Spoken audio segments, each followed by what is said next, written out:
बिस्मिल्लाहिर्रहमानिर्रहीम। अस्सलाम वालेकुम। कैसे हैं आप सब। हज़रत साद असवद रज़ी अल्लाह ताला अन्हु ने रसूलुल्लाह सल्लल्लाहु अलैहि वसल्लम की खिदमत में आकर अर्ज़ किया कि या रसूलुल्लाह सल्लल्लाहु अलैहि वसल्लम, क्या मेरा सियाह रंग और बदसूरती मुझे जन्नत में दाखिल होने से रोक सकती है। हुज़ूर सल्लल्लाहु अलैहि वसल्लम ने फरमाया, अगर तुम अल्लाह और अल्लाह के रसूल पर ईमान ला चुके हो और तक़वा व परहेज़गारी इख्तियार कर चुके हो तो ऐसा हरगिज़ नहीं होगा, बल्कि अल्लाह के यहाँ तुम्हारा बहुत बुलंद मकाम होगा। हज़रत साद असवद रज़ी अल्लाह ताला अन्हु ने कलमा पढ़कर अपना ईमान साबित किया और हुज़ूर सल्लल्लाहु अलैहि वसल्लम के सामने अपनी परेशानी का इजहार किया। या रसूलुल्लाह सल्लल्लाहु अलैहि वसल्लम, जो लोग आपकी खिदमत में हाजिर होते हैं और जो आपकी मजलिस में नहीं आते, दोनों किस्म के लोगों के यहाँ मैंने अपनी शादी का पैगाम दिया है, लेकिन मेरी बदसूरती की वजह से कोई भी अपनी लड़की देने के लिए तैयार नहीं है। हुज़ूर सल्लल्लाहु अलैहि वसल्लम ने इनके लिए मदीना मुनव्वरा की सबसे खूबसूरत और सबसे बाइज़्ज़त घराने की पढ़ी लिखी समझदार लड़की मुंतखब फरमाई और फरमाया कि तुम उम्र बिन वहाब सकफ़ी रज़ी अल्लाह ताला अन्हु के पास जाओ। इनकी लड़की जो सबसे ज़्यादा खूबसूरत और सबसे ज़्यादा समझदार है, इसके साथ मैंने तुम्हारा निकाह कर दिया और तुम जाकर उम्र बिन वहाब सकफ़ी रज़ी अल्लाह ताला अन्हु को मेरा ये पैगाम सुना देना कि उनकी लड़की के साथ मैंने तुम्हारा निकाह कर दिया है।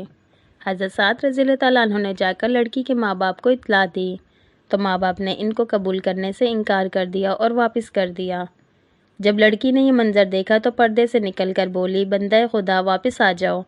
अगर अल्लाह के नबी सल्लल्लाहु अलैहि वसल्लम ने मेरा निकाह तुमसे कर दिया है तो मैं अपने लिए इसको पसंद करती हूँ, जिसको अल्लाह और अल्लाह के रसूल सल्लल्लाहु अलैहि वसल्लम ने पसंद किया है। वो लड़की माँ बाप से कहने लगी कि अल्लाह ताला की तरफ से तुम्हारे खिलाफ वही नाजिल ना हो जाए, अल्लाह और इसके रसूल सल्लल्लाहु अलैहि वसल्लम के गज़ब से बचिए। जब लड़की के बाप हुज़ूर सल्लल्लाहु अलैहि वसल्लम के मजलिस में गए तो हुज़ूर सल्लल्लाहु अलैहि वसल्लम ने पूछा कि तुमने मेरा भेजा हुआ आदमी वापस कर दिया।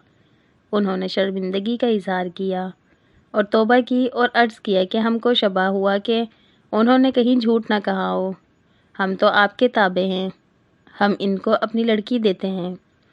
चुनांचे माँ बाप ने अपनी चहेती बेटी को हज़रत साद असवद रज़ी अल्लाह ताला अन्हु के हवाले कर दिया।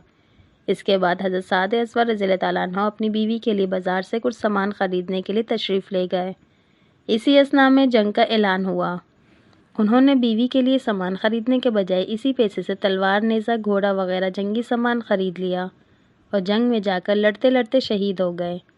हुज़ूर सल्लल्लाहु अलैहि वसल्लम ने इनके सर मुबारक को अपनी गोद में लिया और फिर इनकी तलवार और घोड़ा वगैरह इनकी बीवी के पास भेजा। इनके ससुराल वालों को कहला भेजा कि अल्लाह ताला ने तुम्हारी लड़की से ज़्यादा खूबसूरत लड़कियों से आखिरत में इनकी शादी करा दी है, इसलिए कि अल्लाह ताला ज़ाहिरी खूबसूरती को नहीं देखता बल्कि अंदरूनी सीरत और क़ुलूब को देखता है। अल्लाह ताला ने हज़रत साद असवद रज़ी अल्लाह ताला अन्हु को आला मकाम अता फ़रमाया है। अगर वीडियो अच्छी लगी हो तो प्लीज़ लाइक लाजमी कर दीजिएगा और जो मेरे चैनल पे न्यू हैं, जिन्होंने अभी तक मेरे चैनल को सब्सक्राइब नहीं किया तो प्लीज़ सब्सक्राइब लाजमी कर दीजिएगा और बेल आइकन के बटन को लाजमी प्रेस कर दीजिएगा ताकि हर नई आने वाली वीडियो का नोटिफिकेशन आपको मिल सके। और अपनी राय लाजमी कमेंट बॉक्स में दिया करें। इंशाल्लाह फिर मिलते हैं नेक्स्ट वीडियो में, तब तक के लिए अल्लाह हाफिज़।